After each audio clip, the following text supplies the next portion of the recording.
அனைவருக்கும் வணக்கம். வாழ்க வளமுடன். நம்ம இந்த பதிவில் ஃபேஸோட மெஷர்மெண்ட் பற்றி பார்க்கலாங்க. நம்ம தஞ்சாவூர் பெயிண்டிங்கில் நிறையா ஃபேஸ் வரைகிறப்ப நிறையா பேர் கேட்குறீங்க, சின்ன குழந்தைங்க ஃபேஸ்க்கும் பெரியவங்க ஃபேஸ்க்கும் எப்படி டிஃப்ரென்ஸ் காட்டுறது, அந்த லுக் வந்து எப்படி கொண்டு வரது, சைல்டிஷ் லுக் வந்து எப்படி வரும், பெரியவங்களுக்கு வந்து ஃபேஸ்க்கு எப்படி வரும் அப்படின்றது நிறைய பேருக்கு வந்து டவுட் இருக்கும். ஸோ நம்ம அதுக்கு வந்து ஒரு சின்ன டிப்ஸ் பார்க்கலாம். பொதுவாக நம்ம ஃபேஸ் வரைகிறப்ப பார்த்தோம் அப்படின்னா ஒரு ஃபேஸை வந்து எத்தனை பார்ட்டாக பிரித்து நம்ம போடுறோம் அப்படின்றதுல நிறைய கால்குலேஷன் இருக்குது. நம்ம தஞ்சாவூர் பெயிண்டிங்கில் வந்து நான் போட்டு காமிச்சிட்டு இருக்கிற நிறைய ஃபேஸ் பார்த்திங்கன்னா டோட்டலாக வேறு டைப்பில் நான் போட்டுட்ருப்பேன். பட் காமனாக ஃபேஸ்க்கு இதுதான் அப்படின்றது நமக்கு அண்டர்ஸ்டாண்ட் ஆகிடுச்சு அப்படின்னா நம்ம போடக்கூடிய அந்த ஃபேஸ்லேயுமே வந்து இதே ஃபார்முலாவை நம்ம அப்ளை பண்ணி யூஸ் பண்ணிக்கலாம். ஏன்னா நம்ம எல்லா இடத்துலையும் சைல்டு ஃபேஸ் வந்து யூஸ் பண்ண போகிறது கிடையாது. ஏதோ ஒரு சில பிக்சர்ஸில் மட்டும் தேவைப்படும். ஸோ அந்த இடத்துல மட்டும் நமக்கு ஒரு அண்டர்ஸ்டாண்டிங் கிடச்சிருச்சு அப்படின்னா நம்ம வந்து ஒரு மெஷர்மெண்ட் இல்லாமலே போடக்கூடிய அளவுக்கு நமக்கு நார்மல் ஃபேஸ் நல்லா வந்திருக்கு அப்படின்னா அந்த சைல்டு ஃபேஸுமே நமக்கு போட முடியும். சரிங்களா? அந்த ஒரு அண்டர்ஸ்டாண்டிங்காக இப்போ வந்து காமனாக ஃபேஸில் என்ன டிஃப்ரென்ஸ் வரும் அப்படின்றத நம்ம அதில் பார்க்கலாம். ஃபேஸோட ஹைட்டை வந்து டோட்டலாக நான் எடுத்துக்கிறேன் 6 சென்டிமீட்டர். அதாவது ஃபேஸோட டோட்டல் ஹைட் எப்படி எடுப்பாங்கன்னு பார்த்தீங்கன்னா நம்மளோட உச்சி தலையிலேருந்து தான் தாவாங்கட்ட அந்த பகுதி வரைக்கும் வந்து எட்ஜ் வரைக்கும் எடுப்பாங்க. அந்த ஹைட் பார்த்தோம் அப்படின்னா 6 சென்டிமீட்டர் இருக்குது அப்படின்னா அதில் டிவைட் மிடில் லைன் வந்து நம்ம எடுத்துக்கணும். டோட்டலாக 2ஆக டிவைட் பண்ணுறது எவ்வளோன்னு பார்த்தோன்னா 3 டிவைட் பண்ணியிருப்போம். இப்போது ஃபேஸில் வந்து என்னென்ன ஐடென்டிஃபிகேஷன் வரும் அப்படின்னு நம்ம பார்க்கலாம். அப்படின்னா ஃபேஸோட ஹேர் ஏரியா சேர்த்து தான் நம்ம இதில் வந்து கவர் பண்ணுவோம். டோட்டலாக வந்து ஃபேஸோட ஸ்ட்ரக்சர் சொல்கிறப்ப இந்த மாதிரி தான் சொல்லுவோம். நம்ம வந்து ஹேர்லாம் காட்டுறது இல்லை, கிரீடம் வச்சு போடுறோம் அப்படின்றதுனால அந்த ஹேர் ஏரியாலாம் நம்ம கால்குலேஷனில் காட்ட மாட்டோம். நமக்கு அதுக்கு பதிலாக வந்து கிரீடம் கால்குலேஷன் எடுத்து நம்ம போடுவோம் டோட்டலாக ஓவரால் ஹைட்டுக்கு. நார்மலாக ஃபேஸ்க்கு மட்டும் போடுறப்போ பார்த்திங்கன்னா இந்த மாதிரி தான் நம்ம போடுற மாதிரி இருக்கும். ஸோ நமக்கு வந்து இப்போது தேவையானது வந்து நமக்கு அந்த நோஸு, ஐஸு, லிப்ஸு இதுக்கான ஸ்பேஸிங் வந்து எவ்வளோ கொடுக்கலாம், எவ்வளோ கொடுக்கணும் அப்படின்றது தான் நமக்கு தேவை.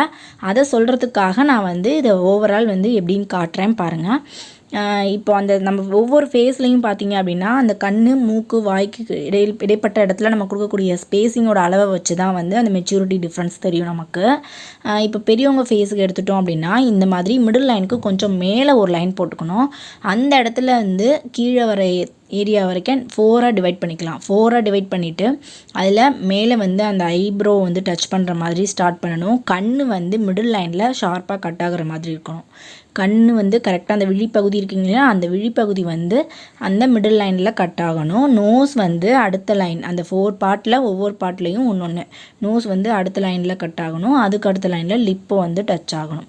இன்னொன்று அந்த இடத்துல டச் ஆகிற மாதிரி நம்ம போட்டோம்னா இது வந்து நார்மலான ஃபேஸ், பெரியவங்க ஃபேஸ் வரும் இல்லைங்களா, அந்த மாதிரியான ஃபேஸ்க்கு வரணும். இதுதான் வந்து அந்த ஸ்பேஸிங் கால்குலேஷன். இப்போது இதை போட்டதுக்கப்புறம் நம்ம வந்து பேபிஸ் ஃபேஸ்க்கு வந்து எப்படி வருது அப்படின்றத பார்க்கலாம். பேபி ஃபேஸ்க்கு பார்த்தோம் அப்படின்னா நம்ம டோட்டல் ஹைட் வந்து நான் கொஞ்சம் சின்னதாக காட்டுறேன். நம்ம இதிலே வச்சு போடலாம். பட் உங்களுக்கு கொஞ்சம் ஈஸியாக புரியணும் அப்படின்றதுக்காக நான் வந்து 4 எடுத்திருக்கேன். 2ஆக டிவைட் பண்ணிக்கலாம். நம்ம 4 எடுத்துகிட்டு அதை வந்து 2 பார்ட்டாக டிவைட் மிடில் லைன் எடுத்துக்கணும் இல்லைங்களா. மிடில் லைன் வந்து எங்கே கட் ஆகணும் அப்படின்றத வச்சு நம்ம வந்து அந்த சைல்டு ஃபேஸ் வந்து எப்படி வருது அப்படின்றத பார்க்கலாம். இதுக்குமே வந்து நம்ம ஒரு ஓவரால் ஃபேஸ் கட் வந்து லைட்டாக ட்ரா பண்ணிக்கலாம். நமக்கு வந்து ஒரு ஐடென்டிஃபிகேஷன் மட்டும் இப்போ தெரிஞ்சுக்கிட்டால் போதும். ஸோ நம்ம மற்ற ரூல்ஸ்லாம் பார்க்கலாம். இதில் பார்க்கக்கூடிய மெயினான ரூல்ஸ் வந்து அந்த ஸ்பேஸிங் தான் பார்க்க போகிறோம். கண், மூக்கு, வாய் வந்து எந்த இடத்துலேருந்து ஸ்டார்ட் பண்ணணும், எவ்வளோ ஸ்பேஸிங் வந்து நம்ம ஃபேஸ்க்கு ஓவரால் கவர் பண்ண போகிறோம், அந்த கண், மூக்கு, வாய் பகுதிக்கு எவ்வளோ இடத்தை கவர் பண்ண போகிறோம் அப்படின்றது தான் பார்க்க போகிறோம். ஸோ இதில் பார்த்தீங்க அப்படின்னா இயர் பார்த்தோம், காது பகுதி வந்து அந்த இதுக்கு மிஸ் ஆகிடுச்சு பார்த்தீங்களா. அந்த இடத்துல வந்து அந்த கண்ணில் கட் ஆகிற லைனுக்கு, அதாவது மிடில் லைனுக்கு கொஞ்சம் மேலே இருந்து ஸ்டார்ட் பண்ணி நோஸோட எட்ஜ் வரைக்கும், நோஸோட அந்த டச் ஏரியா வரைக்கும் வந்து இயர் வந்து இறங்கணும். அடுத்தது பேபி ஃபேஸ் வந்து நம்ம ஸ்டார்ட் பண்ணலாம். இப்போ குழந்தைங்க ஃபேஸ் வரைகிறப்ப பார்த்தோம் அப்படின்னா இதுக்கும் வந்து ஒரு ஓவரால் அப்படியே லைட்டாக ஒரு அவுட்லைன் கொடுத்துக்கலாம். நம்ம பர்ஃபெக்டாக வந்து இதில் போடணுன்னு அவசியம் இல்லை. நம்ம வந்து கண், மூக்கு, வாய் மட்டும் தான் பார்க்க போகிறோம் இல்லைங்களா. ஸோ அந்த இடத்துக்கு வந்து செப்பரேட் பண்ணுறதுக்காக ஒரு பார்டர் கொடுத்துக்கிறேன்.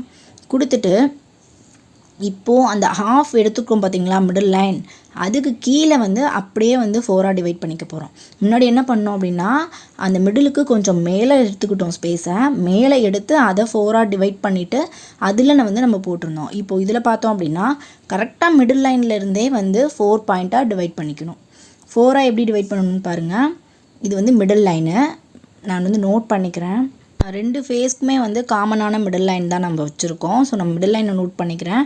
இப்போ பார்த்தீங்க அப்படின்னா அந்த மிடில் லைனுக்கு கீழே உள்ள ஏரியாவை மட்டும் 4ஆக டிவைட் பண்ண போகிறோம். இது அதில் பெரியவங்க ஃபேஸில் வந்து கண்ணுக்கு மேல் பகுதி மிடில் லைனுக்கு மேலே இருக்க ஸ்பேஸிங்லேருந்து 4ஆக டிவைட் பண்ணோம். இதில் வந்து அந்த மிடில் லைன்லேருந்து கீழே 4ஆக டிவைட் பண்ணிவிட்டு அதெல்லாம் பார்த்தோம் அப்படின்னா கரெக்டாக அந்த நோஸ் வந்து கீழேயும் அது கீழே வந்து லிப்பு வர மாதிரியும் எல்லாத்தையும் அதுக்கு ஏற்றது போல் நம்ம வந்து இதில் எப்படி மார்க் பண்ணமோ அதே போல் இதுலேயும் மார்க் பண்ண போகிறோம். அப்போது நம்ம ஓவரால் அந்த ஐஸ் நோஸ் ஏரியாவுக்கு வரக்கூடிய ஸ்பேஸோட மெஷர்மெண்ட்டை தான் வந்து சேஞ்ச் பண்ணியிருக்கோம். மற்றபடி வந்து கண்ணுக்கும் மூக்குக்கும் உள்ள ஸ்பேஸையோ இல்லை மூக்குக்கு வாய்க்குள்ள ஸ்பேஸையோ நம்ம சேஞ்ச் பண்ணலை. ஓவரால் அந்த பகுதி கவர் பண்ணக்கூடிய இடத்துக்கு அப்படியே வந்து நம்ம ஸ்பேஸை வந்து சேஞ்ச் பண்ணியிருக்கோம். உங்களுக்கு எல்லாருக்கும் இது புரிஞ்சிருக்கும்னு நினைக்கிறேன். ஹெல்ப்ஃபுல்லாக இருக்கும்னு நான் நம்புகிறேன். நம்ம சப்ஸ்கிரைபர்ஸ் வந்து இதை முன்னாடி ரிப்பீட்டடாக கேட்டுட்டு இருந்தாங்க. அவங்களுக்காகவும் நான் அதை கொடுத்துருக்கேன். காது பகுதி பார்த்திங்க அப்படின்னா கண்ணுலேருந்து ஸ்டார்ட் பண்ணி மிடில் லைன்லேருந்து ஸ்டார்ட் பண்ணி நோஸோட எட்ஜ் வரைக்கும் வரணும். முக்கியமான விஷயம் எல்லாத்தையுமே நம்ம பார்த்துட்டோம். அந்த ஃபேஸ் 2 சைல்டு ஃபேஸ்க்கும் பெரியவங்க ஃபேஸ்க்கும் உள்ள டிஃப்ரென்ஸ் என்ன அப்படின்றத நம்ம பார்த்துட்டோம். உங்களுக்கு இந்த வீடியோ யூஸ்ஃபுல்லாக இருக்குது அப்படின்னு நினச்சிங்கன்னா நம்ம வீடியோக்கு மறக்காமல் ஒரு லைக் கொடுங்க. உங்களுக்கு ஆர்டிஸ்ட் சம்மந்தமாக எந்த ஃப்ரெண்ட்ஸ் இருந்தாலும் வீடியோ மறக்காமல் ஷேர் பண்ணுங்கள். உங்களோட 10 கருத்துக்களை வந்து கமெண்ட் பாக்ஸில் சொல்ல மறந்துடாதீங்க. நான் கமெண்ட்ஸ்க்காக கண்டிப்பாக வெயிட் பண்ணுவேன். சரிங்களா? அடுத்த பகுதியில் நம்ம வேற ஒரு இன்ட்ரெஸ்டிங்கான யூஸ்ஃபுல்லான ஆர்டர் கூட நம்ம தொடர்ந்து சந்திக்கலாம். நன்றி. வாழ்க வளமுடன்.